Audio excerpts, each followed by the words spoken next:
Here's an issue you run into sometimes doing SnapLock flooring. The piece is up under the jamb and you can't get your tool in there to snap it together. Here's a little trick I do sometimes. I layered up a few pieces of duct tape so it's good and strong and won't rip when I'm pulling on it. Sometimes you can just pull it together, but in this case I had to tap on it, and there you go. Might help you out one day. Mounting something with keyhole slots, here's a tip that you probably already know to make it much easier. Use a piece of tape and then mark your slots on that, and then just transfer the tape to the wall. Super simple, but sometimes it's these simple tricks that are the most helpful. Now I'm done with this job, and I'm on to the next. Here's a little tip for lining up your deadbolt keeper when they give you no room for air. I used a piece of foil tape and put it over the hole. Then I closed the door, tapped it a few times, and it left a print of the deadbolt. Then you just line it up and know exactly where it goes.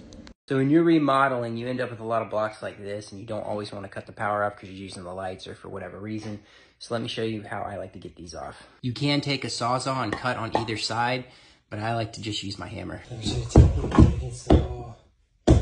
to try to split it right down the middle. Much faster than using a Sawzall. I know I've shown this tip before, but I think it's worth showing again. When you're cutting 2x4s, you don't always have to use your square to get a straight cut. You can just line the guard up on your 2x4 and kind of plunge it and then just go straight across. And that will be straight enough for any framing. It's probably that's actually perfect, but within a 30-second for framing, it's not gonna affect anything. Let me show you how to clean a paintbrush really well.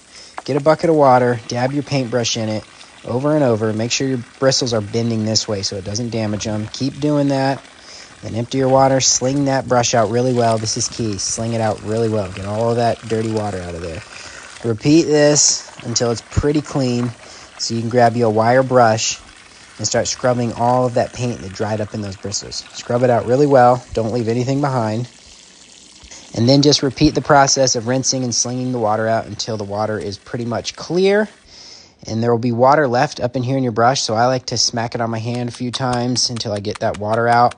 And then just straighten those bristles, put it back in the case. That'll keep those bristles from getting damaged when you store it, and it will be as good as new when you go to use it the next time. Tip 1, finding the center of any length board instead of coming straight across and trying to divide some random number. Turn your tape measure at an angle till you hit an easy number to divide, like 10, mark 5, that's the center. Same with this one, at an angle, 6, 3, that's the center. Chalking lines on plywood at an angle. The problem you have is your hook wants to pop off when you pull it at an angle. So what you can do is take your knife, cut a slot at an angle, hook your line on it, and then you can pull it at an angle without it popping off. Tip 3, dividing numbers in half can be quicker using your tape measure than doing it in your head. What you do is you fold your tape in half, slide it down to the number you want to divide, 55, look down it, that's 27 and a half. 67, look down it, that's 33 and a half. Anyway, so I'm building this walkway on this playground, and I need this board around this mark. I want a 1/2 inch overhang, so I can't pull this in and screw it at the same time. So let me show you a little trick. All right, I'm gonna get my screw started and ready, and then I'm gonna put one in the end here, and I'm gonna use my hammer to pry that. So now I'm up above, out of the way where you can see it. And the line there, it needs to stay on. Pry it. There you go. Small things like that make things go much smoother. Here's a little tip when you're working by yourself. I'm installing these railings on this playground and holding up both ends sometimes is a pain, so let me show you this. This railing is going from here to there. So on this end, I'm going to let my screw stick out about a 1/2 inch. So right there is where the screw is on that end. So I'll just press it into that screw. It's gonna keep it from falling down while I'm fastening this side. And then I can adjust this side if I need to, back it out.